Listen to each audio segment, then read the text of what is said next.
First few months taking over for Garth Lagerway, how's it gone for you in the GM role? It's piece cake, a lot of sleep, not a lot of stress. Now, it's been really busy, reestablishing a little bit of my leadership skill and culture and the way that I'd like to do things. We have a lot of great people, so it's been easy in a sense. But look, it's transition is never simple, but it's been a lot of fun, and we're heading in a really good direction. A lot of positivity, and I mean the environment right now, the way these guys are acting, the way that the staff is getting along is really, really fascinating to me. One thing that you implemented. One thing I implemented? Yeah, I don't know the whole laundry list, but you said, one thing that Craig Waibel stamp since you came. Weekly interaction that's not called a meeting. So being around each other. The last couple of years have been a big challenge culturally in a world pandemic. It really caused a lot of separation, physical separation, emotional separation. So just bringing back in the last 2.5, 3 months, let's be around each other. We don't have to talk about soccer all the time. We don't have to problem solve all the time. We can just be human, and that's a big piece over the last 2-3 months, really humanizing not only ourselves back to the players, but, really letting everyone be a little bit vulnerable in front of each other, not really a locker room type idea, and bringing that into play, I think has been really empowering for a lot of people here. What are you expecting from the team just in terms of tomorrow? I expect a lot of energy. I expect a high-paced game from us. I really expect this optimism, this feeling that we have, this performance that we put together at the Club World Cup, although, losing on a deflection, but the performance overall was quite positive. A good step in the right direction. We created a lot. We really good defensive shape, created some good turnovers, some good moments. And tomorrow the only difference is we want to see a little bit more venom to goal. One of the off-season changes was in the players' locker room at Starfire, I guess, in terms of you guys rehabbing it and whatnot. Did you have any involvement in that, and what were your thoughts on the importance of a physical refresh? I mean, credit where it's due. Yeah, my involvement in that was to say yes. So, but the design and the way it feels, that was really up to the coaches and the players. When we make a decision to make it better for them, we want them to make it better, So we listened, we figured out what they wanted, and then we just implemented it. And to be fair, they got it right. And was it important though to have something like a physical reminder that, is it symbolic of sort of a mental refresh? I mean, the psychology of all of this is pretty. I mean, what an indefinite and black hole conversation we can get into. But yeah, I mean, visual reminders of change are important, especially coming off of last year. Making sure that things feel different, they look different, was really important to us, and so I think we executed it well so far. Now, we'll see how the next couple weeks go, because that's where the follow-up questions come. So we'll find out. So, just fair to say though, it wasn't just a coincidence that it happened, even though it's the last year in that facility, that it wasn't that you guys did it. Yeah, there aren't a lot of coincidences when it comes to that stuff, and when we say they were coincidental, we're typically making that up. So, how has the Apple deal affected the league, you think?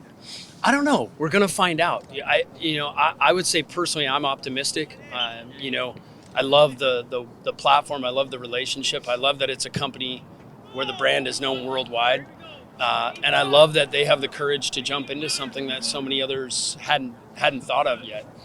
They're nothing short of ambitious in everything they do. So, from the player's perspective, from my perspective, I think it's a pretty cool and overwhelming thought that we are now on display for the entire world.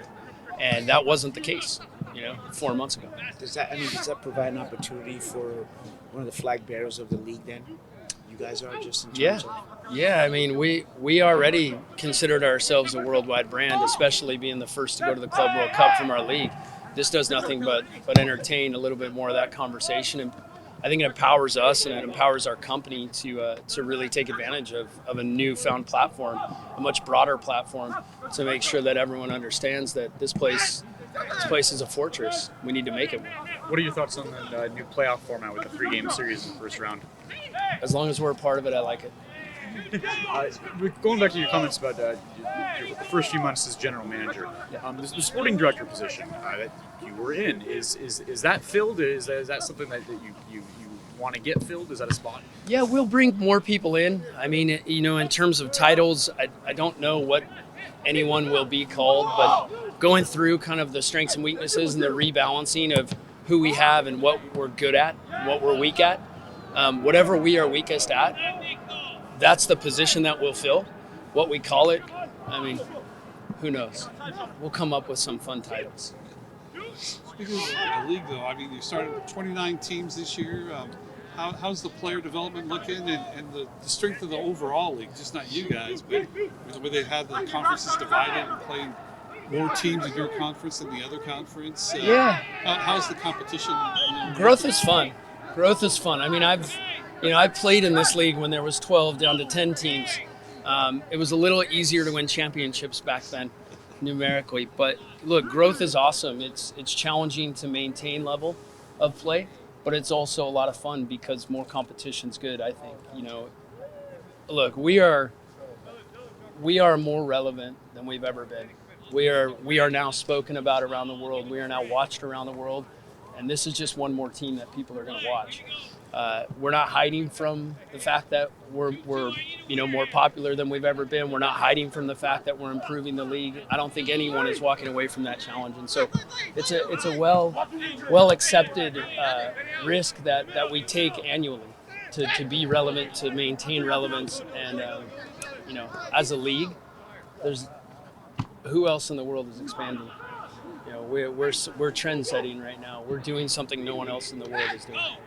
And that popularity access for viewers outside of the stadium, that's been kind of an issue this year, with Apple and such, and maybe Roots, having some issues moving forward. So what are we looking at for access for the future? That's a great question. I'm going to defer that one back to Hugh and our business side because they're the ones that understand the ins and outs. What I know is I'll be here during the game. So I don't really get the choice to watch it at home. So, but look, the access is the platform that they have, the Apple Pass. I mean, this is really going to change the face of sport and the change of access to the entire league, to the entire program, not only to the first team, to our second team, to our academy teams. I mean, the access provided so people can not only get to know our first team, but our reserve players and our youth players and watch development throughout. You're going to be able to do that at home, which is an insane thought to be able to do. Usually you have to be on the sideline to watch these players at 15, 16, 17 before you ever get to see them on a screen. So this is a big change in the way that people are going to be able to consume our product and the way they're going to be able to really, some of these players endear themselves to our fan base at a much earlier stage in their career. I anticipate in 3, 4, 5 years as more people digest our players and our product and our visual, that we're going to have players that make a debut that half our stadium already know who they are. So you think that's going to be effective in growing the future and really growing the sports in the United States particularly? I think so. I think growth is about access in sport. It's about the emotional bond that we can create. It's about those tangible moments we create with fans where they feel something, where they have feedback, good, bad feedback. It's all welcomed. And the earlier we can get people watching our players, and the earlier we can create these relationships between our player and fan base, that only empowers us as a club as well.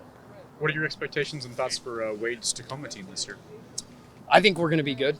We were very competitive last year, obviously, went deep in the playoffs. Our goal is to not only develop players, but create winning environment.